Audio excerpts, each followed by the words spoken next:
Tchou! Bonjour à tous, c'est GLG et je vous souhaite la bienvenue pour ce nouveau JT du Geek en mode un peu samedi matin. Pendant qu'on a 1000 robots, et on a des robots aspirateurs à la maison, c'est le futur. Ah, vous l'avez certainement vu dans ma review sur GLG Review. Allez, comme toujours, votre rendez-vous qui tourne au café. D'ailleurs, on remercie nos tipeurs. Alors aujourd'hui, enfin hier plutôt, on a eu une news qui tombait du site. Alors c'est la chaîne Science and Knowledge qui nous propose en fait un espèce de mock-up concept du nouveau Samsung Galaxy S10, partant sur le principe que Samsung a fini son Samsung Note 9.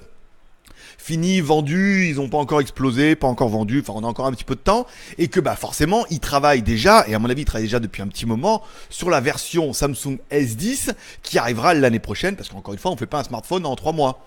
Il faut le préparer, machin, après il faut le tester, et après la mise en vente. Alors on parle d'une mise en vente Q2 2019. Ça veut dire deuxième trimestre 2019, ça veut dire janvier, février, mars, au mieux avril 2019. Donc tu as encore un petit peu le temps de te préparer. Surtout d'économiser. Alors, on parle de Samsung S10, donc voilà, tout ce qu'on sait aujourd'hui, c'est entre ce qu'on sait, entre les tendances du moment, les rumeurs, et certainement les commandes qui sont déjà passées auprès des fabricants. Quand un Samsung commande, bah, évidemment, des LED ou des machins, bah, on sait qu'à peu près, c'est pour leur nouveau flagship.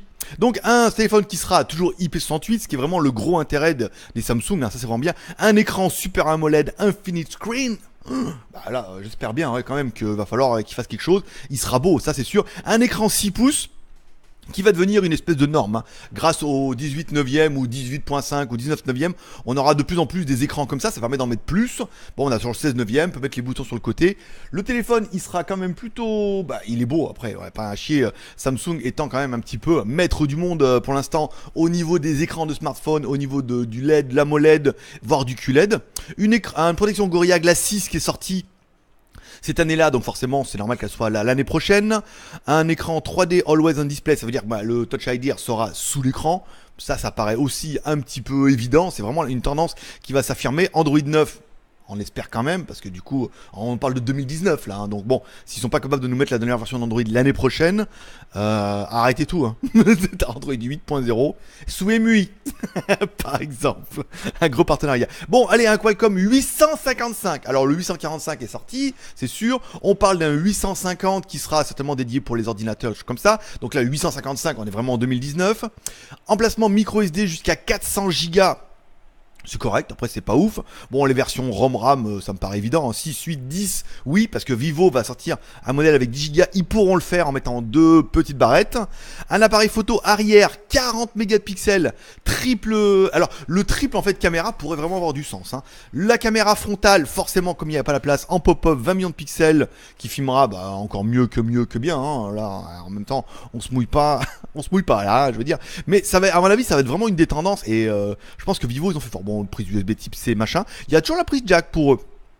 Oui, on remarque en même temps, il y avait sur les derniers, il n'y a pas de raison qu'ils la virent. Donc, lecteur d'empreinte digitale sous l'écran, bon, ça c'est un peu...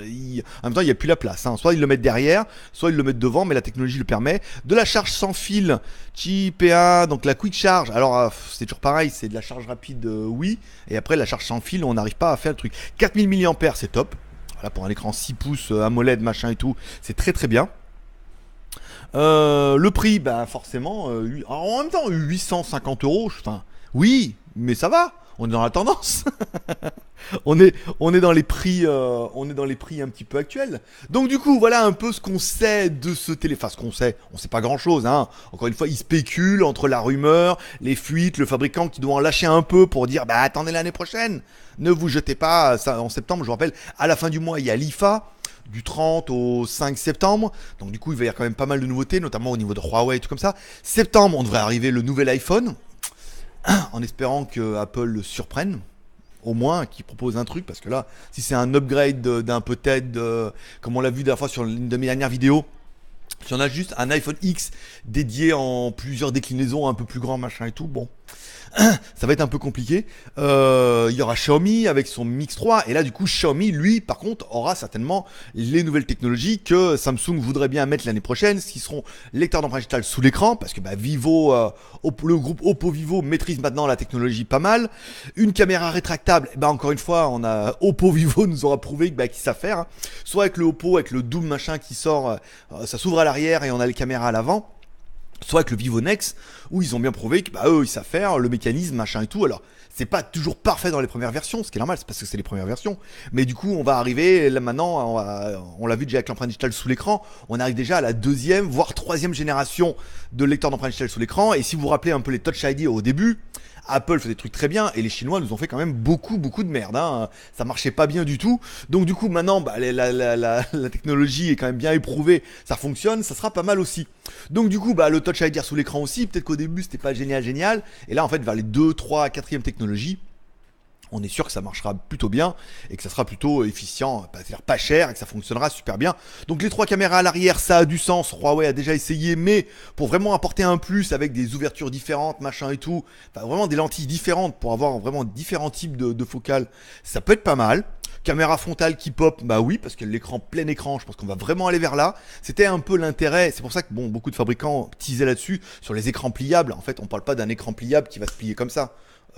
C'est pas encore le moment, tu vois, mais d'un écran pliable qui va se plier sur les bords. On a vu ça sur d'autres marques qui, du coup, comme c'est pliable, ils vont le mettre dans les angles, ils vont le mettre complètement, ils vont vraiment le mettre le bord à bord parce que la flexibilité de l'écran le peut. Donc est-ce que le S10 ressemblera à ça? C'est fort probable. C'est-à-dire pas vraiment d'innovation, à part ce que les Chinois ont déjà fait.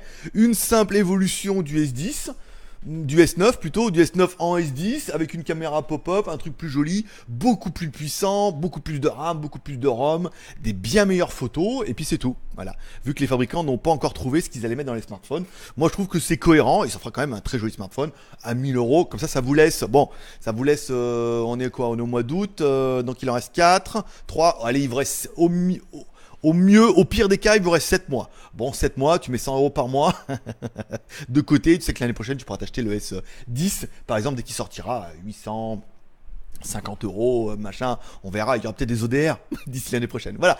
Allez, comme toujours, on finit avec les 3 R et le T, bien évidemment, avec le scope, le share en partageant sur les réseaux sociaux si t'aimes cette vidéo, le commentaire en laissant un commentaire cette vidéo pour dire ce que tu penses de ce Samsung Galaxy S10. Est-ce que la P3, il ressemblera à ça? Ce qui techniquement aujourd'hui en fonction de ce qui est disponible, oui, à moins qu'Apple nous sorte un truc incroyable et tout le monde dise ah putain mais c'était ça qu'il fallait dans un smartphone pour l'année prochaine. Mais personnellement j'y crois pas. Vu que voilà quoi. On a compris la Chine, ceux qui fabriquent, ceux qui assemblent machin, et on a bien vu aujourd'hui les gros leaders c'est Oppo Vivo. Il y a que qui ont innové un petit peu cette année. Tu peux mettre un commentaire, ça c'est fait. Tu peux mettre un pouce en l'air si t'as aimé la vidéo. Ça permet de soutenir. Si t'as bien aimé la vidéo, tu peux remercier pour le travail. En disant, ah, c'est pas mal son truc et tout. Hop, je mets un pouce en l'air. T'as pas aimé la vidéo, tu dis, ah, c'est nul son truc. Mais en fait, tu viens quand même tous les jours. Donc, du coup, tu mets quand même un pouce en bas. Mais tu reviendras quand même demain ou cet après-midi. On est bien d'accord. Et enfin, on finira avec, vous pouvez nous soutenir via Tipeee en offrant des cafés. La seule émission qui est indépendante et qui tourne au café. Voilà. Et si tu as des questions à me poser, tu peux les poser directement sur Tipeee. Il y a un espace commentaire ouvert. C'est-à-dire que tout le monde pourra lire ta question et lire les réponses des autres. Ou alors en privé, si tu veux me poser directement une question. Sur Tipeee, ça me permet de mieux gérer sur ma boîte email. Ou Gmail, c'est un peu le bordel. Voilà. Allez, paix et prospérité. Bonne journée. Profitez bien. C'est le week-end. Voilà. Rêvez de votre Samsung S10 ou ne rêvez pas en fait, vous attendez le Mi Mix 3, ouais le Mi Mix 3, Xiaomi Mi Mix 3, parce que là il y avait le 2, ouais c'est ça, voilà. Et puis d'ailleurs je vais faire le montage de la vidéo ce matin, vous la trouverez sur GLG Reviews dans quelques heures par exemple, voilà. Donc moi je serai toi, je m'abonnerai. Paix et prospérité, bonne journée, bye bye.